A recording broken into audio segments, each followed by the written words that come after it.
Halo, perkenalkan, saya Fabiola Santo dari Tes Counting NRP D1220126 dan teman saya. Aileen Yukleago, saya dari jurusan Tax Accounting Angkatan 2022, NRPD 1222009. Oke, sebelum kita memulai kegiatan hari ini, mari kita berdoa. Ya Tuhan, terima kasih Tuhan atas berkat-Mu buat hari ini. Ya Tuhan, kami mengumpulkan kami di sini ya Tuhan. Sebentar lagi kami akan mempresentasikan hasil UAS hari ini ya Tuhan. Kau berkati dari awal pertengahan hingga akhir. Berbicara Tuhan, kami siap mendengar. Amin.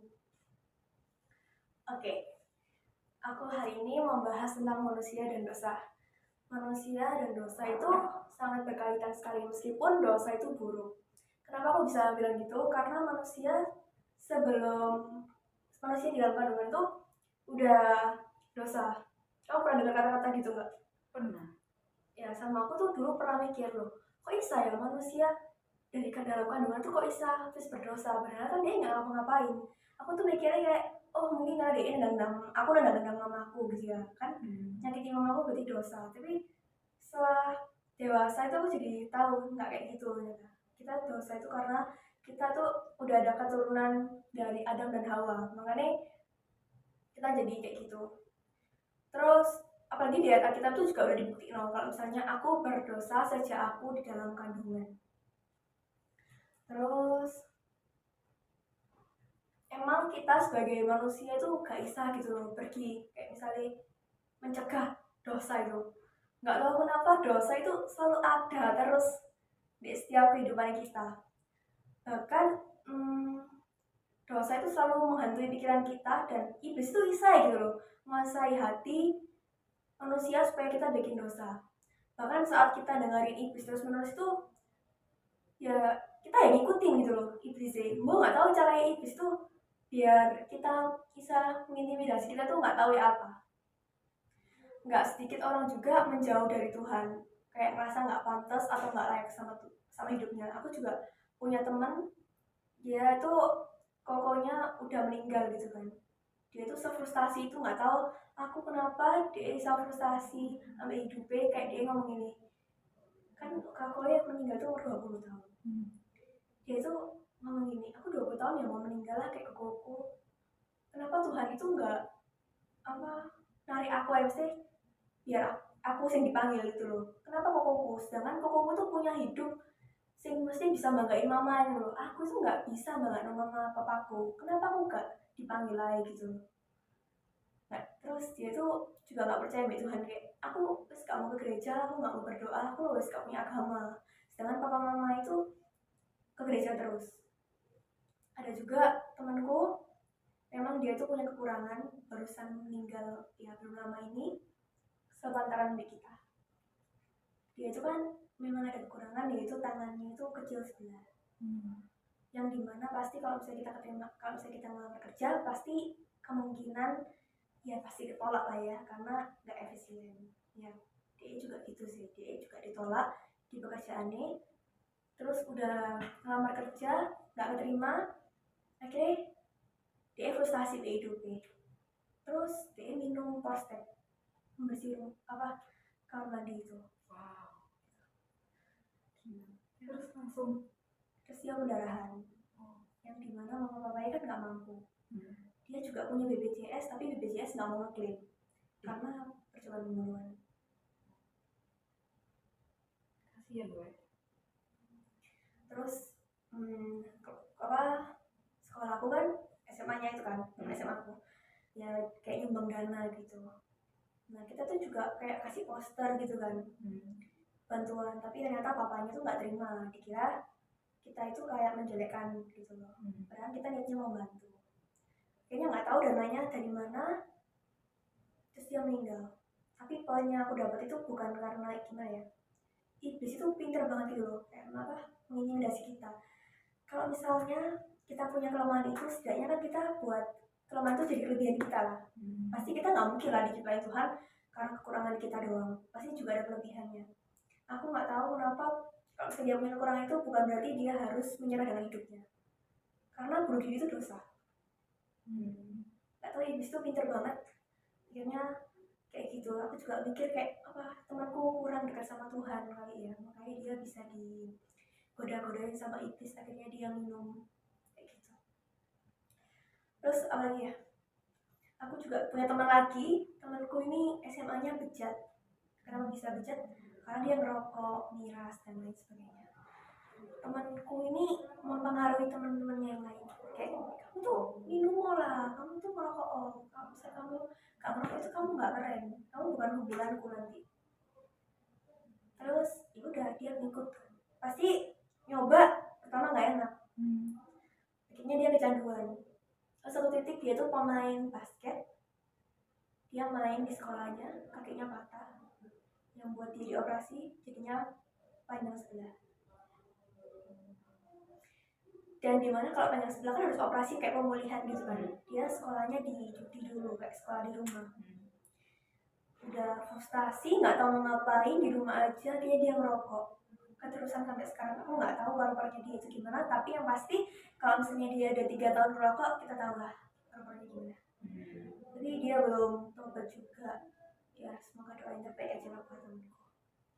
Terus aku nggak tahu kenapa kayak orang itu bisa ngomong aku nggak pantas ya hidup kayak gini, kenapa Tuhan kasih hidupku kayak gini, nggak bersyukur sebagainya.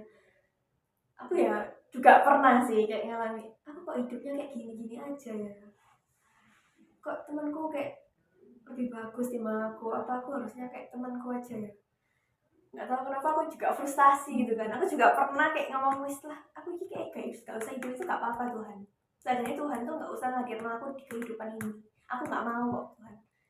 Tapi jadi aku pernah ngomong gini, kamu tuh gak bisa ngomong kayak gitu, karena kalau misalnya kamu lahir ke dunia, kamu tuh udah ngomong yes Tuhan aku mau di keluarga ini.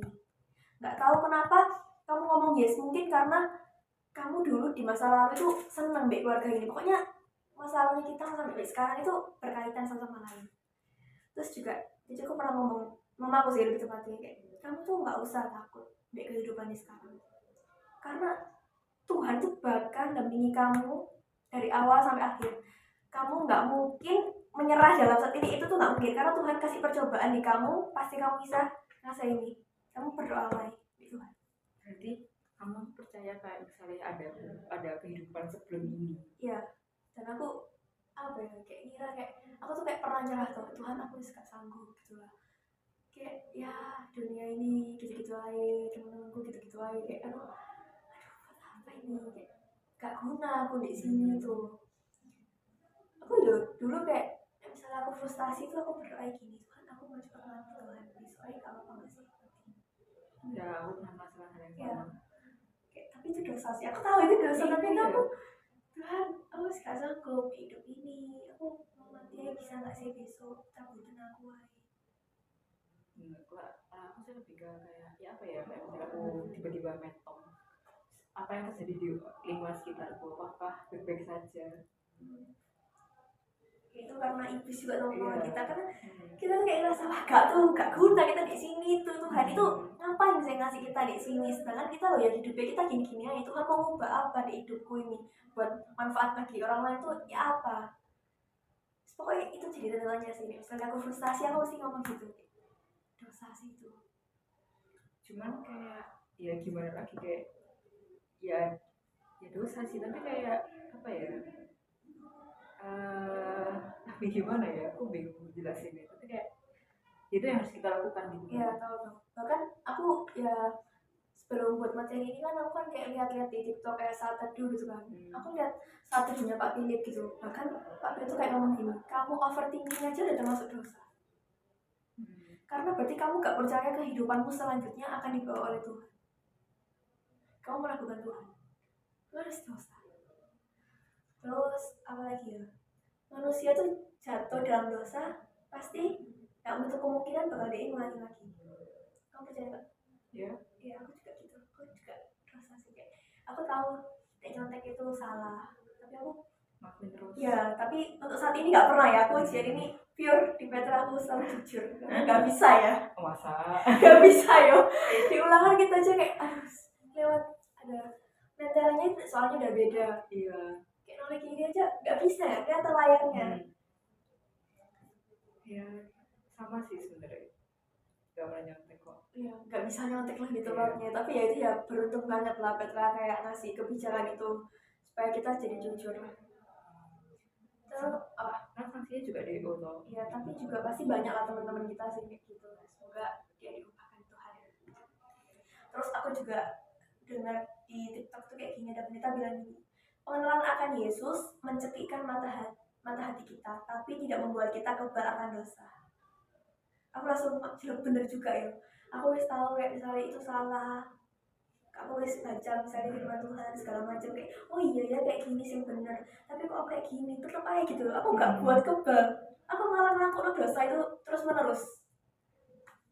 Kayak gimana ya biar Tuhan itu kayak menjamah kita supaya kita tuh sadar oh ta'ala Tuhan tuh mau sing kayak gini, kamu jangan sing kayak gini, itu salah. Terus aku bahkan kayak pendeta ya ngomong gini, kamu buat dosa Tuhan tuh lihat tuh, bahkan ngomong itu salah loh, tapi kita itu ya mau dosa ya nggak tahu ya apa, nggak bisa baru kayak melanggar. Oh ya kayak gitu mesti kata hati tuh kalah ambil pikirannya kita. Terus apa lagi ya?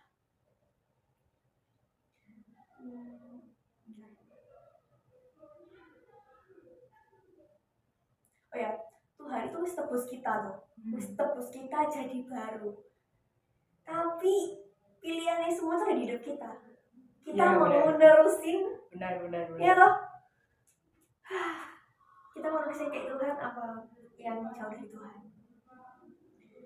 Seharusnya kita sebagai manusia tuh harus tahu cara kita menghindar dari medan dosa kita sendiri. Medan dosa yang maksud itu kelemahannya kita. Karena cenderung kita kalau misalnya berbuat dosa, pasti gak menutup kemungkinan dari kelemahan yang kita gak bisa.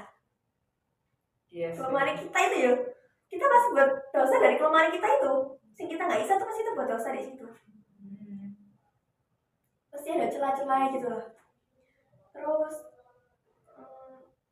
gak bisa gitu loh kita menjauhi hal itu tuh kayak aduh dosa itu mesti gitu-gitu aja Tuhan, kayak pasti tak ulang-ulang terus gitu. I see. Terus itu manusia itu udah buat dosa banyak, tapi ya manusia itu ya tetap gak bisa menyelamatkan diri dewe. Jadi kayak ya gimana ya, agak susah untuk dijelaskan speechless kayak kamu tuh seharusnya terus kayak gitu seharusnya kamu bisa bertanggung jawab lah, bukannya kamu menghindar. Tapi aku ya berpikir kayak ya benar sih Tuhan tuh benar banget nyiptain manusia kayak gitu, karena pasti kalau misalnya kita kayak gitu pasti ujung-ujungnya kita ke Tuhan, jadi kita buat dekat lagi ke Tuhan lah. Kayak menjauh terus tiba-tiba mendekat lagi. Iya, karena kita harus gak bisa loh ya apa ini cara kita harus gak tahu harus gimana. Bahkan kita udah ditebus Tuhan mati di kayu salib, tapi tetap aja lah ya dosa itu menghantui kita dan kita jadi gelap lagi akan Tuhan. Nanti dibukain lagi terus digelapin. Iya, tapi untungnya Tuhan kita itu nggak kayak ngomong kamu ini udah tak buka tutup, tapi kamu tuh tetap berdosa. Tuhan kita tuh tetap kayak gak apa-apa sini oh kamu tak jamai, kamu buat dosa gak apa-apa, tak tebusin, kamu tak maafin, tak ampuni. Bahkan dibuktikan Tuhan mati nih kayak salib toh, itu tersiksa ya Tuhan. Aku kayak semua gitu misalnya aku lihat film mati Tuhan mati kayak salib. Terus nyata sekali toh misalnya upah dosa itu maut, ada di Roma 3 ayat 23. Sebab upah dosa ialah maut, tetapi kasih karunia Allah ialah hidup yang kekal dalam Kristus Yesus Tuhan kita. Niatnya aku tuh mau buat kayak praktek gitu kan, cuma aku lupa gak bawa. Mungkin aku videoin aja di rumah nih kamu lihat ya. Iya. Pokoknya yang pasti tuh praktek aku itu ada gelas diisi air terus tak isi pewarna. Oh, I see. Dosa itu dianggap pewarnanya. Air kalau misalnya kena pewarna pasti berubah tuh warnanya. Nah terus itu aku tuh kasih air lagi, tak penuhin dia sampai airnya itu jernih. Air yang jernih itu Tuhan yang bakal ngapus dosa kita. Jadi dosa yang gelap tadi bakal murni lagi karena hanya Tuhan. Jadi kayak dosa itu benar-benar memperburuk kita. Iya, benar pasti. Bisa dilihat toh kalau misalnya dosa itu bikin hidup kita jadi gelap dan gak percaya lagi sama Tuhan. Saat kita buat dosa itu seharusnya tuh kita tuh mengakui di hadapan Tuhan, kayak bilang, kayak jangan bilang gak percaya Tuhan, aku gak sengaja buat dosa ini, karena gak mungkin kita buat dosa nggak sengaja, kita pasti sengaja. Dan kita juga harus berdoa, karena nggak ada cara lain loh kalau misalnya kita berkomunikasi sama Tuhan, kalau misalnya nggak dengan doa, apalagi memuji Tuhan saat teduh, habis gitu ya sebagainya lah, pokoknya hubungan intim dengan Tuhan. Terus kalau misalnya kamu berdosa, kamu tuh nggak boleh, misalnya kamu berdosa ya hari ini, kamu nggak boleh toleh kehidupan yang kayak misalnya kamu noleh belakang, itu kamu nggak boleh. Karena kalau misalnya kamu noleh belakang, iblis itu malah lebih mengintimidasi, kayak aku pantas gak ya, aku lebih buat kayak gini, Tuhan maafin aku gak ya, kayaknya Tuhan gak maafin aku. Jadi menurutku misalnya kamu berdosa, kamu harus dari titik ini kamu harus pergi ke titik yang paling depan. Jangan berfokus pada titik belakang, karena kalau misalnya kamu titik belakang, kamu nggak mungkin akan maju. Terus kita juga kita tahu lah kalau misalnya kita nggak mungkin nggak mengulangi dosa yang sama, tapi kamu jangan khawatir, Tuhan tuh bakal nebus kamu. Tapi kalau aku ngomong gitu, ini bukan berarti kamu buat dosa aja Tuhan bakal tuh, ya bukan gitu, karena nggak mungkin Tuhan itu nyelamatin kamu dengan harga murah. Bahkan dosa itu membuat hubunganmu baik Tuhan, misalnya kamu seharusnya tuh 1 menit sampai ke Tuhan, tapi karena dosa buat kamu sering bertahun ke Tuhan, kayak lama gitu. Potong, aku lanjutin ya. Dosa itu buat kita jauh dari Tuhan lah ya. Terus kamu tuh jangan pernah ngerasa kalau misalnya hidupmu tuh nggak layak. Ya sama kayak temanku tadi, akhirnya dia mengakhiri hidupnya. Dia sangat disayangkan sekali. Seharusnya masih banyak kok. Kalau misalnya orang itu punya kelemahan tuh masih banyak kan. Kita bisa lihat, kamu tahu nggak? Kayak dia itu orangnya kecil, tapi dia itu bisa berenang, jadi miliarder malahan. Oke, tahu. Ya kan, yang kakinya nggak ada, kayak tangannya udah nggak ada juga. Tapi dia punya istri, punya anak bahkan. Nick Fuji, nggak tahu, pokoknya dia miliarder, pokoknya orang luar. Kayak kekurangan dia bisa jadi uang, weh. Artinya dia itu menggunakan hidupnya untuk Tuhan lah pasti. Karena kita nggak mungkin. Aku tuh berpikir gini, Tuhan kok nggak adil sih Tuhan? Kayak temanku aja yang meninggal tuh, aku tuh kayak bilang, Tuhan kok nggak adil ya? Dia loh nggak bisa kerja, kok malah kenapa katanya Tuhan tuh bimbing, kayak Tuhan bantu, tapi kok akhirnya dia mau akhiri hidupnya ya Tuhan. Tapi aku tuh balik lagi loh, banyak loh orang yang kekurangan tapi Tuhan tuh ya meluluskan hidupnya ya malahan. Nggak mungkin lah Tuhan tuh nggak adil. Kadang tuh kayak berpikir Tuhan tuh nggak adil, tapi kadang satu siapa sih yang mau Tuhan tuh adil? Tapi bisa jadi benar emang Tuhan tuh sangat adil. Cuman kita isi ngerasa kurang ya, namanya juga manusia ya. Nggak pernah puas ya. Ya benar. Terus apa ya? Terus kalau misalnya kamu berdosa, kamu tuh harus lari ke Tuhan, karena Tuhan tuh nggak mungkin kayak ngomong ini kamu dosa, nggak mungkin aku nggak mau, aku kayak nebus kamu tuh nggak mau lagi, aku capek. Tuhan tuh nggak mungkin ngomongin, Tuhan tuh nggak akan pernah nolak anaknya satu sama lain. Kalau misalnya kamu mau ke Tuhan, Tuhan tuh bakal stay. Oke, nggak apa-apa, ayo aku aja. Apa lagi ya? Tuhan tuh ya juga selalu di pihak kita. Banyak orang pasti ngerasa jauh, kayak banyak orang yang ngerasa jauh sama Tuhan tuh pasti rawan banget kalau misalnya dia tuh kena iblis. Dijauh iblis tuh pasti sangat rawan sekali. Terus saat kita jatuh dalam dosa itu kita harus jatuh minta ampun ke Tuhan. Terus minta ampun ke Tuhan itu kayak, Tuhan maaf Tuhan, minta ampun Tuhan, aku habis kayak gini Tuhan. Udah, case-nya tuh bakal selesai kalau misalnya kita minta maaf ke Tuhan, karena Tuhan tuh maha pengampun ya pasti kan. Tapi besoknya pasti kamu diingetin gitu, ayo kemarin kamu ngapain aja, kamu kemarin buat dosa. Kamu tau gak siapa sih ngingetin kamu kayak gitu? Itu iblis. Iblis yang mengintimidasi kita. Padahal kita masih tebus ya loh. Tuhan itu masih mengampuni. Terus iblis itu emang ya ampun gak tahu ya apa ya Tuhan.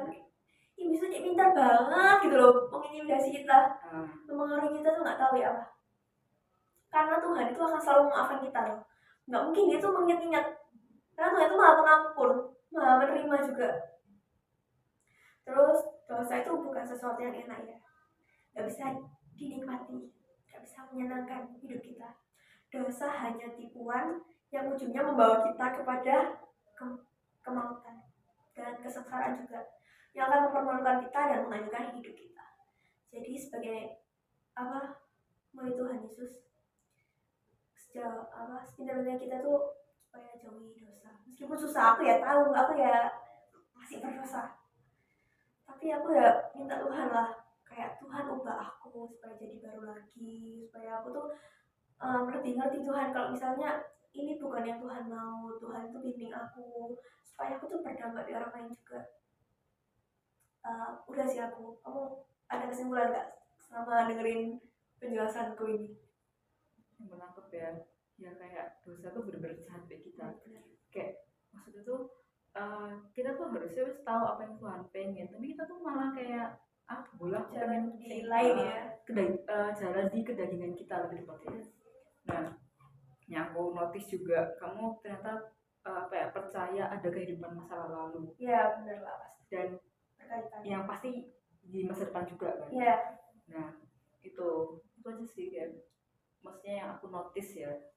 Itu. Kita berdoa. Tuhan, terima kasih Tuhan, Kau sudah berbicara atas aku Tuhan. Mungkin aku banyak kekurangan Tuhan, tapi Kau selalu menyempurnakannya Tuhan.